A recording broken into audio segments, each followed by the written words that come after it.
চলো মেনুটা একবার চট করে দেখে নিই। এখানে ভেজ থালিতে অনেক কিছুই আছে, তার মধ্যে প্রথমেই আছে শুক্তো, তার পাশেই দেখা যাচ্ছে ডাল, এখানে পাতে তো ঘি দিয়ে গেছেন ভাতের সঙ্গে, আর এখানে উচ্ছে আলু ভাজা আছে, চিকেন চলে এসেছে বেশ গরম ধোঁয়া ওঠা, আর বাকিটা এদিকে দেখে নাও। বেগুনি আছে, পাঁপড় ভাজা আছে, আলু পোস্ত যেটা আমার ফেভারিট আছে, চাটনি আছে, মিষ্টি আছে, এবং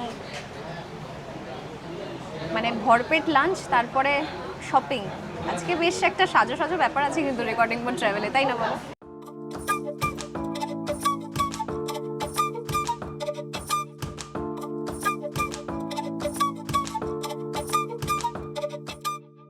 ঘিয়ের মধ্যে উচ্ছে আলু ভাজাটা দিয়ে,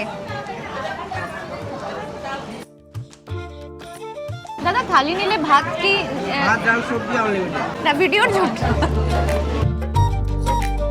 পোস্তটা মোটামুটি একটা স্বর্গীয় পোস্ত।